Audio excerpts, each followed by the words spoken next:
How's it going, John? These are the extrusions. John's working on the double skinned rib, fitting the extrusion. These had been fabricated by Simone.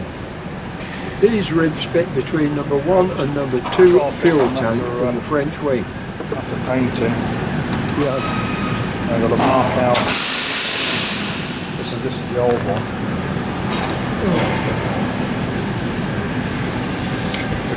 Just ever so slightly corroded. Yeah, you could put a bit of filler in there. Yeah, but we've got anchor nuts in here, you see. That's where the stringer fits. Yeah. Because it's a double skin, you can't put a nut and bolt in it because you can't.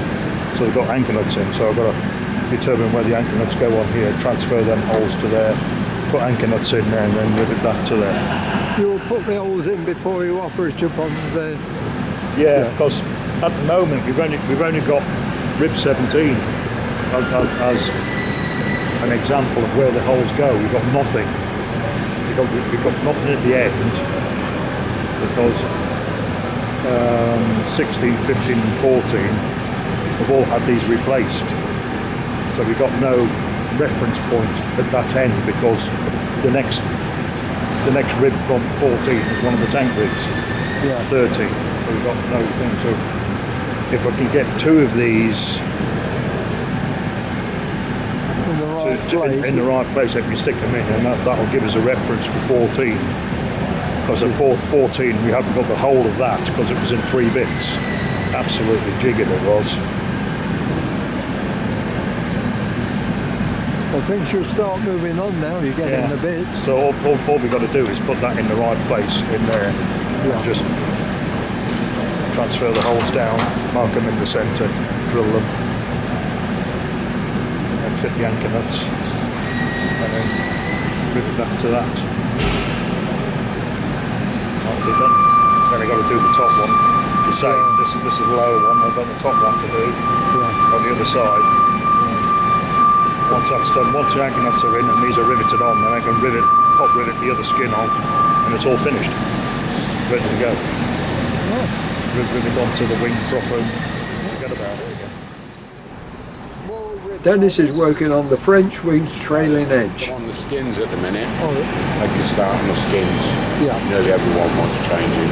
Yeah. But there's only so much you can do. See, like on here, all these bad holes, Yeah. they will have to be done as we do the assembly. Yeah. To get Got good that clean. drill. Yeah. Because probably that rib there, that angle will probably need changing, so I'll leave all in black. Yeah. And it'll all match. Same as the ends as well. The 2 end ones. On most of them leaving out because some are probably 332 hole and who've got 8s and God knows what. Yeah. So I don't know. So you'll make it whatever the drawing says. But it will match up because if your skin will overlap that one. Yeah. So they'll match them up together. Everything's got a time and everything else. Yeah. So they're drilling holes up the place and hang them the rib. Lovely. Right. Thanks, Dennis. And this is the trailing edge you're working on. Yeah. Each skin's got its own number. Yeah. Going through. Doing a lot of prep work.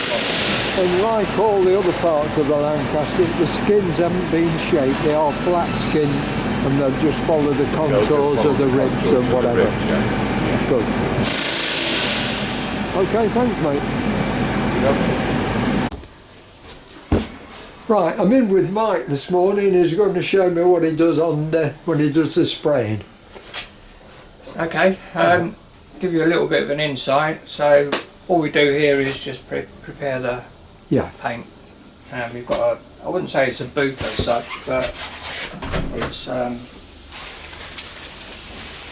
it's long and narrow. But when we do the stringers for the wing, they touch the far end and they come up as far as the doors, which is good. We've got some heat in there, and we've got filter system. Tend to just hang it up like that. These are just drying at the moment. They'll be ready to come out shortly. They dry quite quick. Is it a polypropylene paint you use? approximate? It is, yeah. This originally started when we were doing Just Jane, when it had its paint strip. Yeah. And repaint. There was a paint problem, can't remember what it was offhand, but we ended up, some people got us out of trouble, and we, Withams stepped in and provided us with the paint to be able to finish Just Jane at the time, and we've continued to use the paint ever since. Yeah. So here we've got the stuff that we use. This is the exterior green, the dark earth. Yeah. You've got the earth, this is the brown. We've got the green and the black. And the black is actually satin black. And a lot of people mistake it for matte black. Yeah. And yes, originally, I'm led to believe the early Lancasters had matte black. Yeah. And the searchlights were picking them up too easily. So they then Why, would you get painted more reflection from? Yeah, they did. So they changed it to satin black, and it solved the problem. Oh. So what you can see there is satin black. Yeah. Initially it goes on with a bit of a sheen, but it will dry down and go to a satin gloss. Yeah. And by the time it's gone, it's fine. So by appointment to the late Majesty the Queen. Yeah. We're still using this stuff, which is good. So it's polyurethane, 2-part, so you add a hardener to it. You have to add the hardener, do you? Yeah. They call it 2-pack now, 2K, 2-pack, which most things are done nowadays. We have water-based paints nowadays, but I personally can't get used to. I have done some water-based paints, but it's a bit weird. Once you've mixed it, how long have you got? Once you've added the second? You've got quite a while. It tends to go touch dry maybe after an hour, but it doesn't go fully cured. At least 24 hours before you can really play around with it, and longer sometimes, depends on the temperature. Just use and that's the top coat, the one you talk about? That one, this particular one is a top coat, yeah, so this will be the brown. So when the lads rub the aluminium down, what do you do with it from there? Do you prepare it anymore? Yeah, from there they'll hand it to me, they'll put it in the rack, ready for painting, and I'll pick it up, and then I'll use a wax and grease remover, and we'll degrease it. You do that, do you? I'll do that bit of it, yeah. Even like fingerprints, your fingers are actually quite oily. Yeah. So we use wax and grease remover, which is this is pretty universal stuff. You can have fast drying, doesn't matter, slow drying. So we wipe it down with that and dry it. But prior to that, when they've done their preparation on the actual metal, they would have sorted out any corrosion. Yeah. And then once they've dealt with the corrosion and rubbed it down as necessary, they would go through a deoxidine process, which is an acid wash, if you like. That will deal with any more corrosion, little tiny bits of corrosion. Yes. But that needs to be washed off thoroughly, otherwise it just sits in there and it gets reactivated when the paint lands on it. So you have to thoroughly clean it off, and then at that stage it will come into me, and then we'll just hit it with some of this, clean it all the way up. Do you just brush it on, or spray it on, or rub it on? By hand, basically. Oh, is it? Yeah. This is the sort of state of the rags. They start off as being white. Well, that's the. It's still got some on it. It's like an oily stuff. Yeah. That's the dirt that came off after it had been cleaned. Yeah. So it's still coming off. So we've got a good surface. They've already prepped it in the hanger. So they've what we call keyed it up. Yeah. So it's keyed up, so we've got the paint has something to stick to. Yeah. So once it's all clean, so it'll be a chromate free wash primer. So that's basically acid based again. Yeah. We just paint that on, and that basically eats into the aluminium and it grips, if you like. Yeah. So that's the first coat, and it's like a golden yellow colour, and then that will stick to the aluminium. Yeah, I often see it on old aircraft, the yellow coming through. Is that it? That's exactly what it is. Yeah, it's an etch, what we call an etch wash. It's like an acid. That dries very, very quickly. You can go over that within an hour, no problem. Dries really quick. So that's the base for the paint to stick to. And then what you would normally do is go over the top of this with a primer. In what sort of time? Just You can go out an hour afterwards. yeah. And touch dry it. So yeah, that sort of bites into the aluminium and grips it. And then put your primer on top of that. Yeah.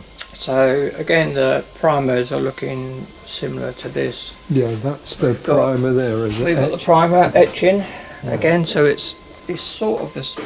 Got a little bit of characteristics of the chrome wash. So again, it's a primer filler, and it's part A and part B, so it's 2-pack again. Yeah. So we mix that half and half with the catalyst on there. I'm sorry, you got this one, primer filler. That one there. And then again, filler, pretty quick to dry. Depends how much of a hurry you're in. But we You can don't go have straight. to rub it down because of the paint to stick to it. No. No. You could leave it and then spray it a day later. Yeah. And There it's is, I believe there is a set time with some of the paints. There's normally 48 hours that you need to recoat. Yeah. Anything longer than that, then you have to key it back down again. So so far we've wax and grease remover, cleaned it. We've put on the chromate free wash. Yeah. Then we've hit it with a primer, and then on with the top coat, as we said earlier, again a 2-part. Yeah. And just leave it at that. So there's not a lot of rubbing down to do. No. Top coat depends on how well it covers. Usually get away with 2 coats. 2 coats, yeah. If it needs another one, we'll put another one on it. But Yeah. aircraft, we want to try and keep the weight down, so we put as little as of possible course, on yes. it. Yeah. This particular paint covers extremely well, so we don't need to be worried about coverage. No. And it's just getting the paint on. The Doncaster rear fuselage KB976 is really coming on now, with the floors painted and prop riveted into place.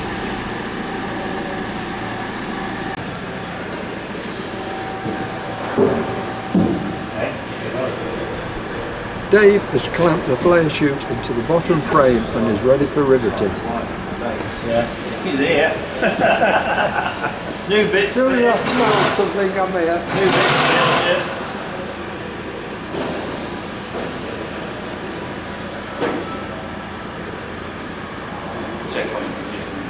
Yeah. Not a bit bad. You're riveting that in now, are you? Is it it's bolted in, isn't it? Have you got a mould machine now? Got a mould machine with a sander? No, yeah. They're all shaped, so just got the last 2 backing bolts to cut out. Yeah. That one's completely right.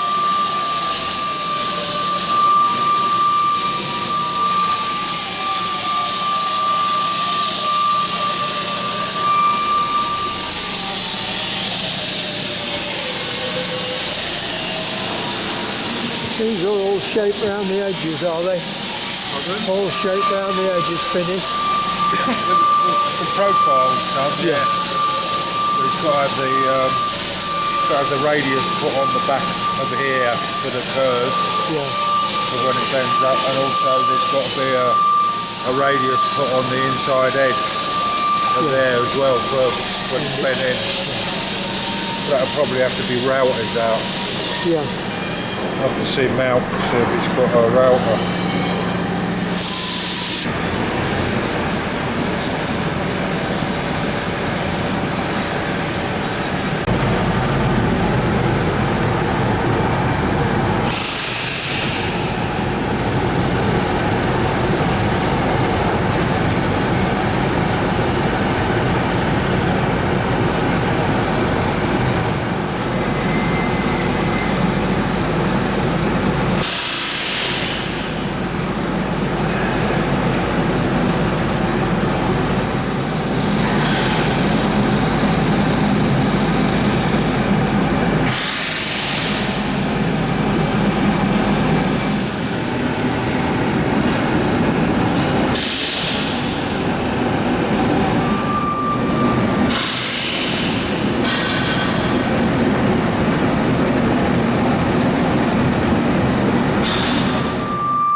Brad and Martin checking and servicing number 2 engine.